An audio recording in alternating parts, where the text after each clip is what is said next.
There was a point halfway through where that started to feel like a lie. The biggest shift that happened for me is that I started feeling that the way people saw my life was not what my life was. Emotions are like the main undercurrent driver of your output, of your productivity, of the health of your relationships. That was just missing. Toxic productivity is like a frame of mind. So, how good you feel about yourself becomes very dependent on what you can produce as an achievement for other people to see and applaud. I see lots of people who have achieved really, really well. But there's a point at which you need to change that behavior if you're really going to step up to the next level of performance. And that is a hard change. In my experience, a really hard change. We live in a culture that is glamorizing this, so it's hard to see it as being negative. I mean, A, it's hard to recognize. B, it's even harder to unlearn. When we only sit in self-awareness, we actually don't. There is no growth in comfort and no comfort in growth. Yet the big leaps are how careers are made and how businesses excel. So how do you master not knowing at all or feeling like an imposter? How do you have the conversations that lead to trust and, of course, excellence? How do you take charge of the things that you can control? How do you thrive outside your comfort zone? That's what this podcast is about. I'm your host, Wanda Wallace, and it's time to get out of your comfort zone. Welcome to the conversation. All right, want to talk today about being busy. You know that, staying on the mood, go, go, go, go, advancing, taking on more and more, adding more on your plate, trying to solve everybody's problems in some ways all the time. And while on the one hand, that drive to achieve is a really powerful thing that lets us hit goals and targets and move forward, but at the same time, that drive can turn to a negative side, to become toxic. So what we want to talk about is where's the line between a positive drive to achieve and toxicity that becomes counterproductive. We're going to try to understand why, what's driving those needs to do more, and we're also going to talk about what you can do about it. My guest today is Israa Nasir. She's a psychotherapist, keynote speaker, and the author of the book we're talking about, Toxic Productivity. Reclaim your time and energy in a world that always demands more. She's the founder of a digital media platform that's @well.guide and has over 350,000 subscribers and counting, I might add. She looks at evidence-based approaches to emotional well-being, burnout, and achievement culture. Lots of global speaking, lots of global clients like Google, Microsoft, Meta, Bloomberg, also talks at Yale and other places. Her work has been in Times, Forbes, Harvard Business Review, just to start the list. So Israa, welcome to the podcast. Thank you for having me and for that lovely introduction. It's great. It's great to be with you, and it's an impressive track record of what you've created. Okay, for listeners out there, I'm going to do something a little different. You know, I always start with why do people write the book? I've gotten tired of that question, so I'm going to shift that question. What I want to know is tell me a story.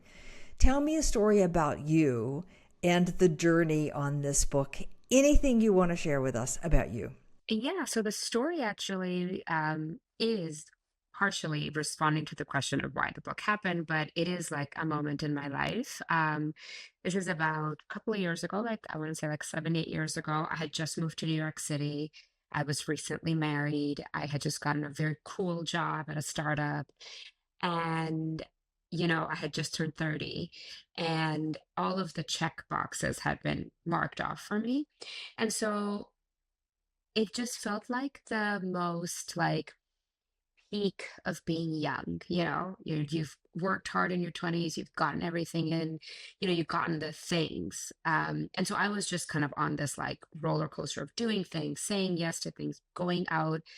I think my husband and I were going out 7 nights a week at one point. And like it felt like everybody I met in this new glamorous city would say things like, "Wow, like your job sounds so cool. Like your life seems so cool. Like you're doing so many fun things." La la la.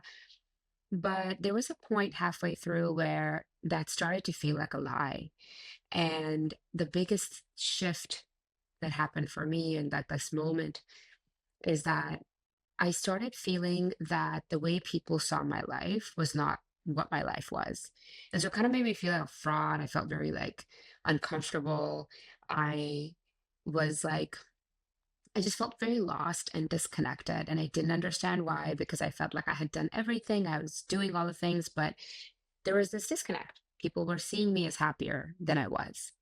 And that's really scary. You're like, oh, wow, like, why am I not happy? Like, if I've done all the things, like, is there something wrong with me? Is there something wrong with my life? Like, did I make the wrong decisions? It becomes so existential.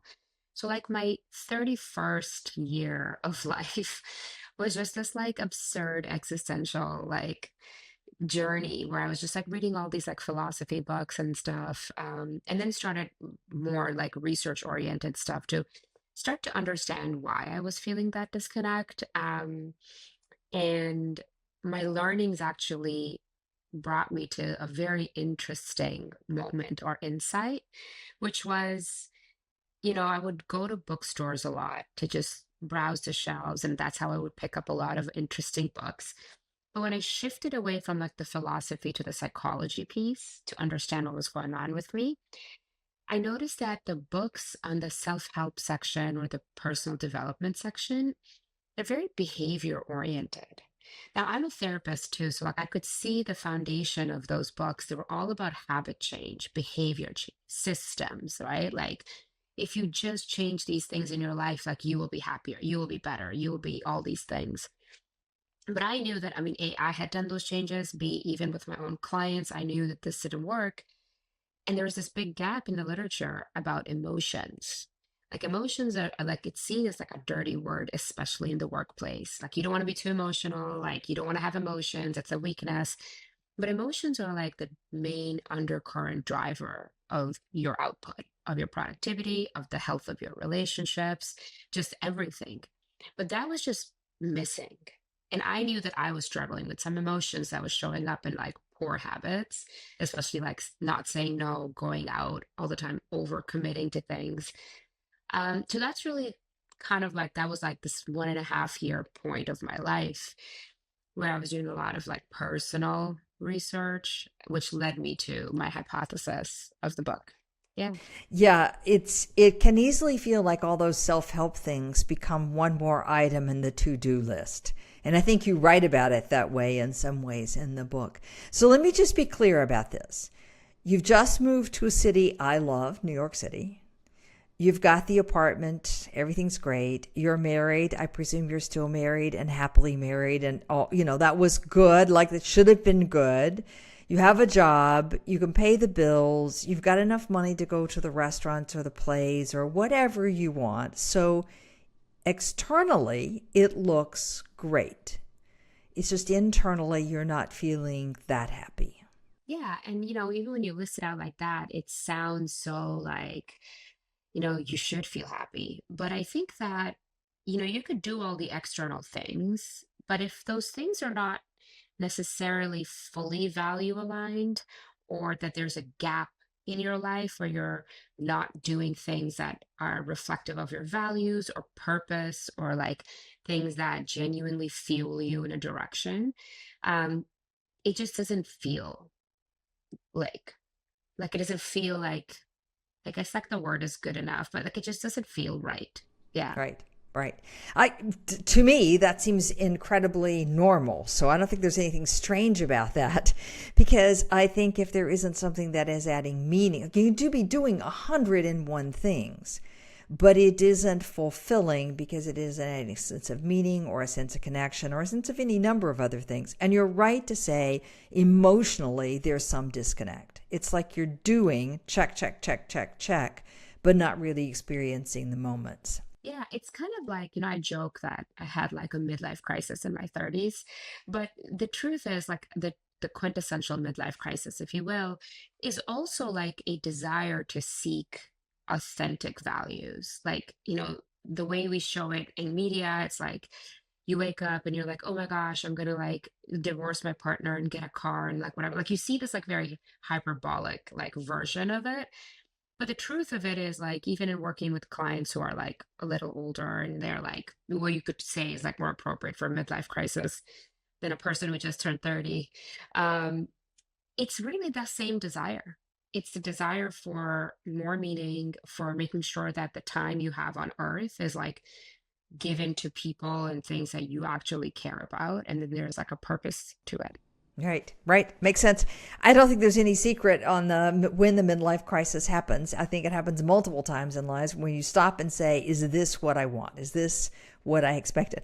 I remember somebody in their mid 30s saying to me, like I have everything that you would expect, and you sort of want to sit back and say, "Is this all?" and have that question, "Is this all?"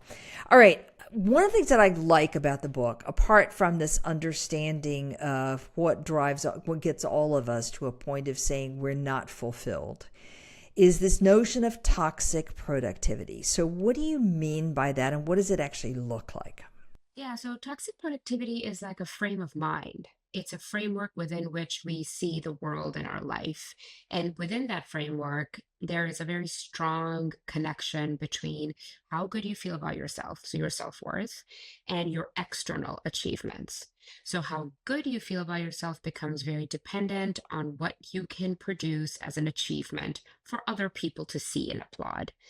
There's an absence of internal validation, right?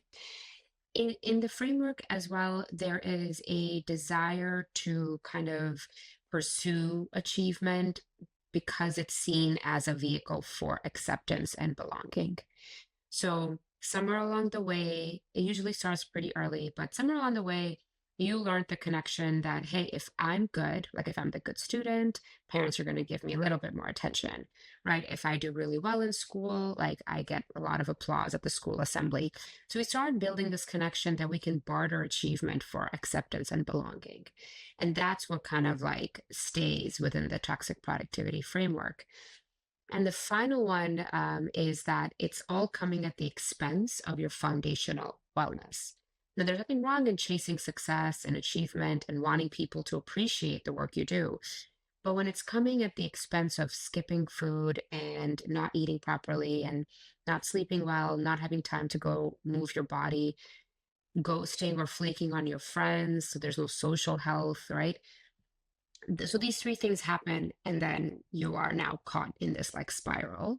And it's kind of like a very self-feeding spiral. The more you do, the more overcommitted you are, the less the quality of your work becomes. Whether it's in the workplace, whether it's in your personal life as a romantic partner, a friend, a parent, the quality declines if you overcommit. And because the quality declines, you get stressed that you're not good enough. So you say yes more, you do more, right? So it just becomes this like, I originally had called the book The Productivity Paradox because it is a paradox. The more productive you want to be, the less productive you are because of the unresolved emotions. And so, I think about that a lot. It's like, how can we break the cycle, the loop? Yeah, yeah. Yeah, so I see this so many times with people who feel that they have to do more, do more, do more, do more. They add more on their teams, they add more on themselves, they add more goals, they add more targets, they put a heavier timeline on it, all seeking some sort of external gratification, which can be reward or bonus or recognition or feeling that they're somehow one of the top performers of the company and they just keep go, go, go, go, go. Or perfectionism, as you say, kind of can drive that. Any number of things. And you just keep doing more and more and more and more in hopes that it fills the gap you're feeling in some ways. All right, why? Why do you think we get ourselves in a state of all this toxicity? Well, I think there's like multiple reasons for it, and it can vary depending on the person. But foundationally, we are living in a world right now that the rule is that the more productive you are, the more valued you are. Like that's just a blanket rule that we are all abiding by, right? And whether it's your hobbies, like people have monetized their hobbies and they're putting this toxic productivity framework to their hobbies, to their parenting, to their friendships, to work, right? To their personal health, to self-care. And so we live in a culture that is glamorizing this. So it's hard to see it as being negative. So that's the first thing. The second thing, the reason this happens is it is also the inherited family culture. So if your foundation is from a family that values achievement, that used achievement as acceptance, if it was your way out of like a difficult situation, it's a survival strategy, or maybe you're an immigrant. And so, like, if there's a foundation of it, it becomes even more amplified in our culture. And we collectively, and I'm seeing a little bit of a shift in the last year and a half, where there's more conversation around redefining ambition and like redefining purpose and leaning into more communal, slow activities. Like I'm seeing this trend come up. But over the last 15 years, it's really just been sleep when you're dead, hustle and grind. Mark Zuckerberg dropped out and became a billionaire with his tech company. We can do this too, right? Like sleep in the office. Like you go to any tech company and they've got showers and like a dentist who comes in so you don't have to leave the office. And so I think it's just our culture. It really values it. It's true. I see lots of people who have achieved really, really well, like in school, for example, and they carry that drive to be at the top of the class with them all the way through into work. And that is good in the early years because you get rewarded for that. But there's a point at which you need to change that behavior if you're really going to step up to the next level of performance. And that is a hard change. In my experience, a really hard change for people to recognize, because you're right. The culture says do more, do more, do more, do more. You Mhm. know, the reason I'm not Yeah. getting ahead is I'm not doing enough. Okay. Yeah. And like, there's also like, I mean, A, it's hard to recognize. B, it's even harder to unlearn, right? Like once we recognize it, we have to figure out a way to like unlearn it. And then the third step is to relearn a healthier way of connecting to your productivity, to your sense of self and achievement and all of that. And you're right, like the higher up you go, if you don't have a really crystal clear connection to your values, it impacts the kind of decision maker you are in a team. If you're someone who doesn't regulate their emotions well and you're driven by fear, impulse, right, shame, which I explore in the book, it reflects in your leadership. It reflects in the way your team culture is. It reflects in the way people see you. And it's so important to kind of think about this not as like just like a personal growth thing that maybe, this is a very important skill in the workplace as well. Yeah. Yeah. Absolutely. No question. Because the higher you go, the more people underneath you. If you are having that drive, the more you're imposing that drive on other people in a toxic way. All right. So let's talk about, how do you tell the difference between whether this drive to do and to achieve is healthy and where it becomes toxic? It's like, what's the boundary line in there? How do we tell the difference? Some hallmarks of healthy productivity are, the first one is the concept or like the actual implementation of rest is baked into the plan.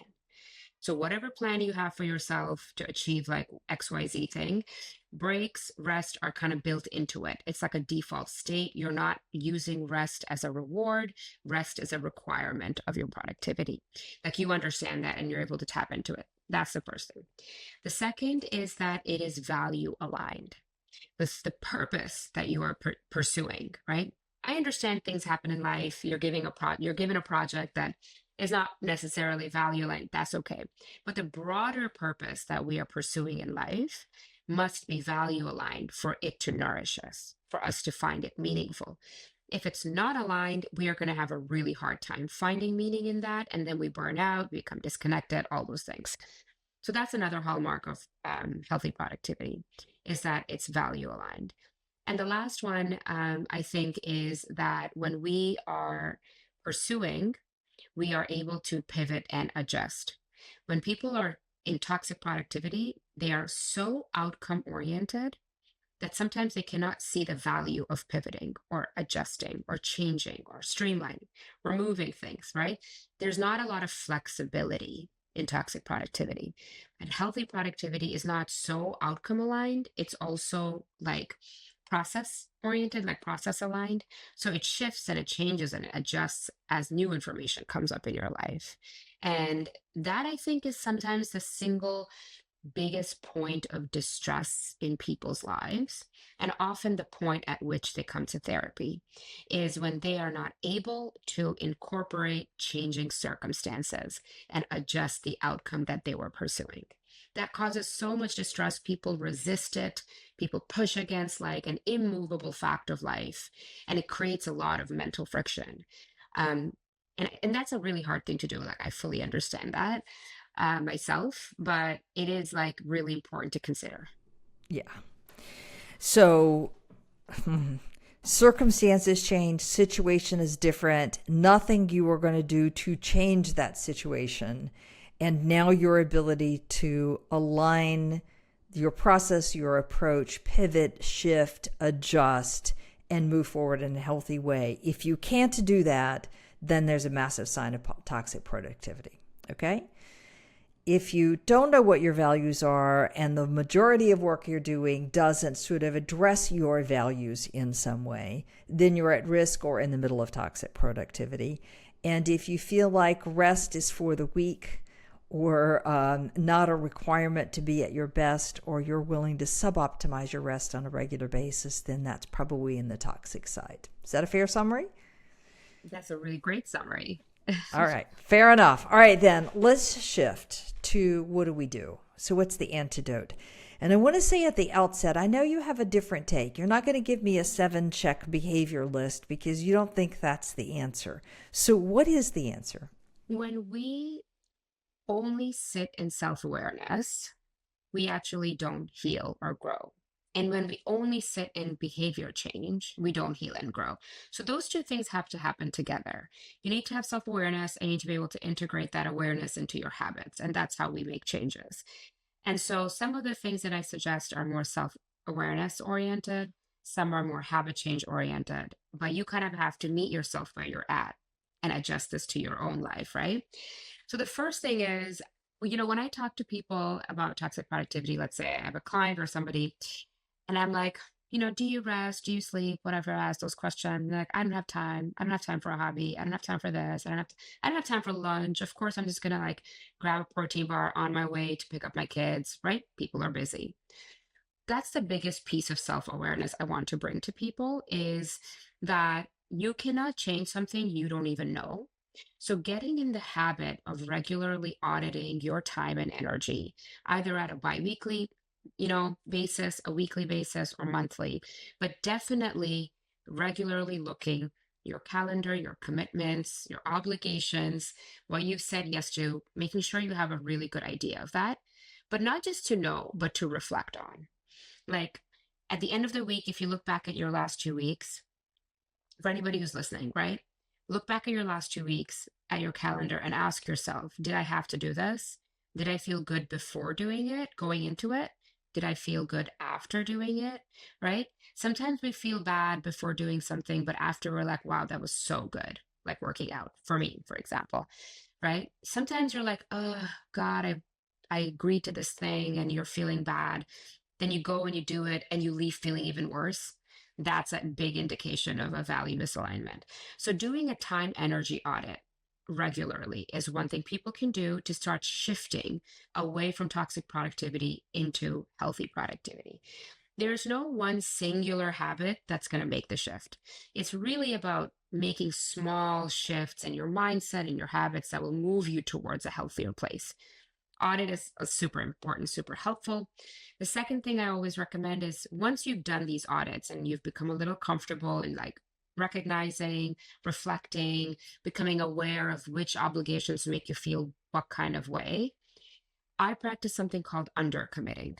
So we do this like overcommitting by default. Yeah, I'll do this. Yeah, I can help you. Yeah, I have 20 minutes between two meetings. I can do this thing, right?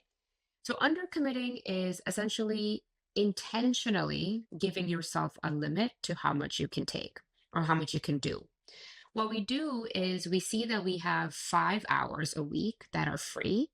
So we try to fill them up with 6 hours worth of stuff, right? Just in case something falls short, we can squeeze things in, we double book ourselves. What you want to do is, oh, I have 5 hours free time this week, let's say. I can only say no at max to 4 hours of things. So you're intentionally undercommitting as a future habit. That's really hard. This one is the hardest for me because I'll see like a 20-minute block in my calendar that's free. And I'm like, oh, I could do something in there. Like, let me research whatever, like podcasts, right? So you want to flip that habit and you want to intentionally undercommit. And you don't have to undercommit like an hour a week. It could be 20 minutes a week. It could be one weekend morning like block, right? It doesn't have to be very big.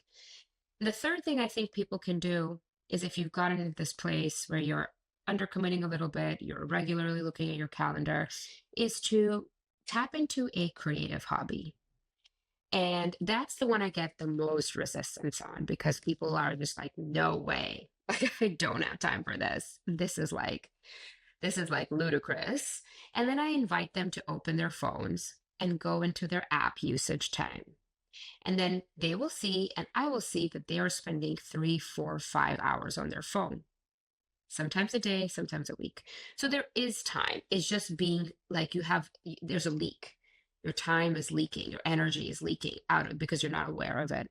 So tapping into a creative hobby, if we can make space for it, even if it's something you do once every 2 weeks, allows your mind to restore its cognitive capabilities. Toxic productivity erodes your cognitive capabilities. So you're on autopilot. And I discuss this in detail in the book, like what is autopilot? How is it different from depression and all that stuff? But because you're so decision fatigued, because you're doing so much and you're so committed, that you're so overcommitted, you're just saying yes to things because you don't want to think about it. You're just like skipping meals because you don't want to think about it. You're just kind of like operating on fumes.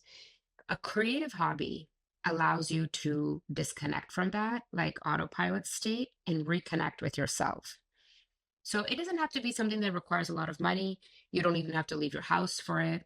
Like you don't have to join like an expensive run club or whatever. It can be something as simple as picking up puzzles or like like a needle point. I did that last year.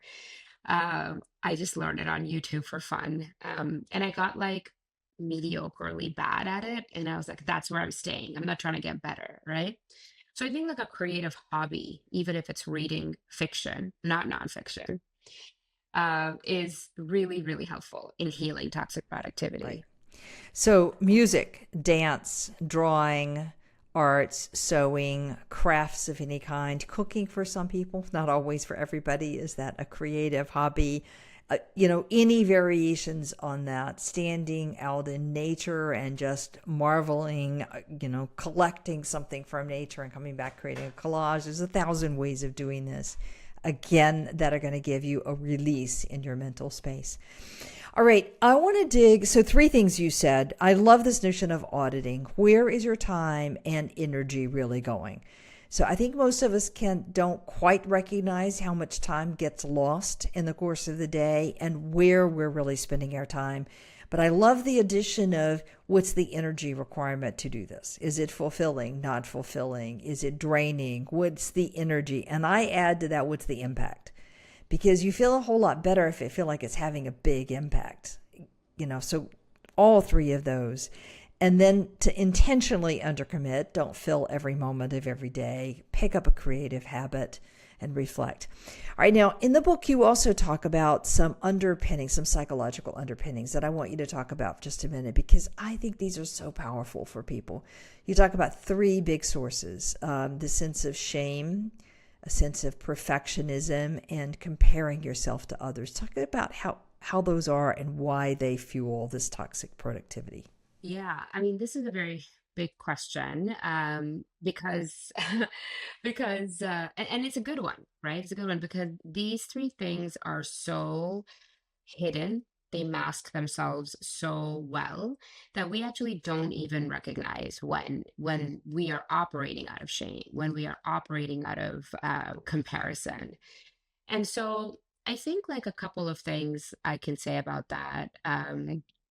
I guess like would you want me to kind of like foundationally talk about the relationship between them, or what is the Well, angle you want me to take? maybe the easiest is to pick one, like perfectionism, which is the one I see having so much impact on people's toxic productivity and on the teams that they're leading. And that's a little bit easier. The comparison and the shame gets a much deeper psychological story and it's harder to recognize. Yeah, I would agree with that. Okay. Um so Perfectionism, for example, is something that is like hugely valued in our world. People like call themselves type A personalities, like they put it in their like dating bios, and it's really seen as something that is a positive. And that's because it gives you a lot of positive results, right? Your workplace, you're seen as someone who's reliable. So there's a lot of benefit to it. However, I've actually never met a true perfectionist who is very settled, grounded, and happy on the inside. It is the largest disconnect between external and internal. I might say to somebody, wow, you're so punctual. Like you're always on time. Like if you're on time, that means, like, I have a friend like this. Like if she's on time, it means she was late. Like she's so punctual. But internally, her anxiety is so powerful about how other people might see her and how it might tarnish her reputation, and how, this perception management of perfectionism is so powerful that she's always so stressed that she needs to be somewhere before 10 minutes before her time. So while the outcome is really good, the experience is really negative for her in her mental health. And it's something she's working on changing by intentionally being late, which is funny because you don't really think about things like that. But it is true. So there's three types of perfectionism that can show up for us, and they all kind of tie into toxic productivity. One is self-directed. So this is the one where you put up a lot of demands on yourself for perfection. And here you don't tolerate mistakes. You might not even try something new because you're so afraid that it's not going to be perfect. So you stay kind of in your comfort zone, and you keep doing more and more and more in your comfort zone, but you don't get out of it. And the second kind of perfectionism is other oriented. Now, this is where you demand it from other people. Parents can fall into this. If you grew up with very highly critical parents who didn't have a lot of flexibility for mistakes, you were on the receiving end of somebody else's other directed perfectionism. And the third is, it's essentially like the perception management perfectionism, where you want other people's to see you as perfect. Like you want your reputation to be somebody who doesn't make mistakes, who's always organized. And while that might not be true on the inside, you will move mountains to make sure that that's what it appears like. And this is where you kind of see the keeping up with the Joneses type of mindset of, like, the Stepford era of like, everything is perfect. We're just going to smile through our pain so as other people believe that we are perfect. So all these three things tie into toxic productivity in the demand it puts on you. If you believe a certain definition of what it means to be a good worker, for example, a good employee, you're going to demand that out of yourself to the perfect level, and you're going to push yourself so much until you're going to burn out or your body gives up and you become sick, right? You see this a lot with new parents. They have this idea of what a new parent should be like, and they just are so consumed with the perfectionist aspect of it that they stop being present parents. They just become perfect in their own definitions of it. um, it also kind of is interesting and paradoxical sometimes that perfectionism leads to something called analysis paralysis, which is the inability to make a decision because you're so scared the decision you're going to make is not perfect. Now, how does this show up in like day-to-day life? Let's say you are responsible for a report at work. You have to send out an email to the client. You are so concerned with the level of perfect this email needs to be that you read over it not for 20 minutes, but for 2 hours. That's 2 hours of productivity gone down the drain because you are reading the same email over and over again, removing an exclamation point, shifting the paragraphs, changing a word, looking at the order of the two, the send list to see, people can get like this and people can get completely stuck. And what ends up happening is procrastination. What ends up happening is poor quality of work. What ends up happening is missing deadlines, actually, because you got so consumed with this one email, your actual deliverable that you had to send didn't get sent that day. Didn't happen. And so that's perfectionism in the background. But, we don't really think about it like that. And so this really pushes you to continue to overcommit and take on more and do more and not have boundaries. Yeah, perfectionists sometimes struggle with boundaries. Yeah, I have a number of clients, historically and current, who are perfectionists. And what it means is they demand perfection of their teams. Now, on the one hand, their teams need to learn and grow and step up. And yes, that's true. But there's no tolerance in there for any sort of mistake. And it's kind of just this unrelenting pressure that they put on other people in the guise of, I'm helping you develop to be a stronger professional. But it's in the guise of, it doesn't see the toxicity that gets added on top of it. And it's, frequently for these people, it's something about their background, their childhood, their need to have fought so hard to get where they are that any crack in that just would mean that the world is going to come down to, crashing. So it's an interesting cycle that I see over and over again that not only hurts your productivity, but it's deadly on a team, particularly a younger team. Yeah, and I just want to make one point to something you said right now. There are certain people who are held to different standards. So we hear about the model minority myth that Asian American immigrants kind of have thrust upon them. So there is this like demand of perfection from Asian employees, right? There is this like misguided myth that women are more perfectionists than men. So a lot of men who struggle with perfectionism kind of fly under the radar, and maybe their habits are rewarded in the workplace because of gender, discrimination. The woman who is exhibiting perfectionist tendencies is kind of looked down upon. So there is a truth to why sometimes some people might feel a certain way in a team. And I think the structural systems at play, they are what they are, right? And we can only do so much to shift it at that level, but we can make changes in our teams that can really enable people to perform at their best. And I think the thing I would say to anybody who does feel like there is I guess kind of like, what would you call it? A stereotyped perfectionism that is being thrust upon them. It always really helps to have like identity aligned and identity misaligned mentors in the workplace. So I think the common experience is to, find your identity alignment. Like, so you see like new parents employee resource groups, and you see like people of color employees, you see that, and that's really helpful. And it's also equally as important to have allies who are identity misaligned so that there's diversity in the support you get in the workplace. Right. And differences in perspective and so on. And people are going to speak up for you in different ways.